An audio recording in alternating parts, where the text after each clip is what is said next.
Hola chicos. Bueno, vamos a hacer primero un breve repaso, porque se supone que ustedes ya lo hicieron, sobre los sistemas de ecuaciones lineales para después explicarle el nuevo método que vamos a ver durante esta semana. ¿Se acuerdan que teníamos este esquemita que yo le había mandado una foto? Ustedes también lo deberían tener en la carpeta. Entonces lo primero que teníamos en este esquema era la definición, donde un sistema de ecuaciones lineales son dos ecuaciones de primer grado. Primer grado quería decir que tanto el exponente de las dos variables, es decir, de x y de y, valen 1. Es decir, no vamos a tener x elevado al cuadrado o y elevado al cubo, por ejemplo. Cada una de esas ecuaciones tiene dos incógnitas, que ya habíamos dicho que esas dos incógnitas pueden ser cualquier letra, pero siempre en matemática estamos acostumbrados a usar la x, la y. Al resolverlas, obtenemos lo que se llama conjunto solución, que lo simbolizamos con una S mayúscula. Este conjunto solución va a depender según el resultado que encontremos para las variables. Entonces, según el resultado, según ese conjunto solución, los sistemas de ecuaciones lineales se pueden clasificar de tres maneras. Una es que el sistema sea incompatible. Eso es cuando no va a tener solución, que lo abreviamos de esta manera. ¿Qué quiere decir que no tenga solución? Y que no hay ningún valor para cada una de esas incógnitas. Entonces, como no hay ningún valor, el conjunto solución se lo considera vacío. Y vacío lo simbolizamos de esta manera.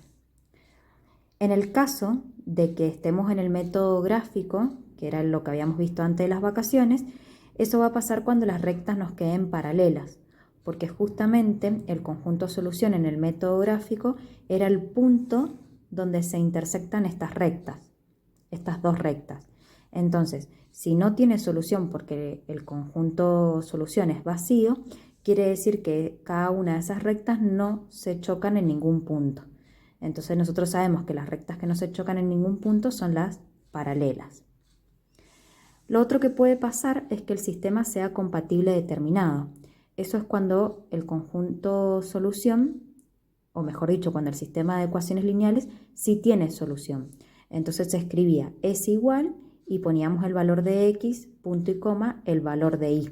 Acuérdense que acá lo escribimos x e y para hacerlo genérico, pero en el caso de un ejemplo con números concretos no se pone x e y, sino que se pone el valor que nos dio x y el número que nos dio y. Esto va a pasar cuando las rectas sean secantes o perpendiculares, si es que estamos en el método gráfico. Por lo que les dije recién, el conjunto solución es el punto de intersección de ambas rectas. Entonces, si tengo un valor para x y un valor para y, quiere decir que esas rectas se están chocando en un punto. Y las rectas que se chocan en un punto son las secantes o las perpendiculares. Y lo último que se puede tener en cuenta a la hora de clasificar un sistema es que el sistema sea compatible indeterminado. Eso es cuando tiene infinitas soluciones y se escribe S igual al símbolo infinito. En el caso del método gráfico va a ser cuando las rectas se interceptan en todos los puntos, es decir, tienen todos los puntos en común. Entonces esas rectas que tienen todos los puntos en común son las rectas coincidentes. Y habíamos dicho que el sistema es compatible cuando sí tiene solución y cuando conozco con exactitud cuáles son los valores, entonces se llama determinado.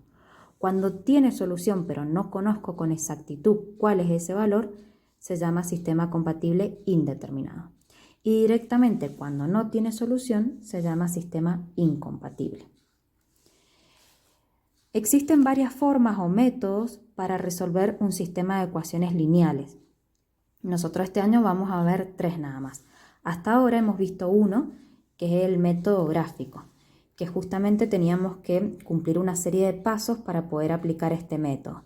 El primer paso era despejar la variable y de cada una de las ecuaciones y luego graficar cada una de las ecuaciones. Se supone que como son ecuaciones lineales de grado 1, al graficar siempre vamos a tener rectas porque son funciones afines. Entonces, cada una de las ecuaciones representaba una recta en el plano cartesiano.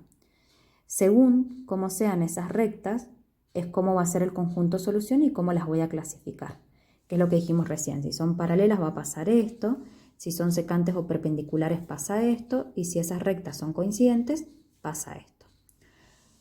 Pero las rectas paralelas, secantes, perpendiculares o coincidentes se tienen en cuenta cuando el método es gráfico.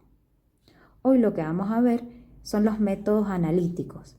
Por eso habíamos dejado esta parte en blanco cuando hicimos el esquema, porque es lo que vamos a ir completando a medida que vayamos desarrollando todo el tema.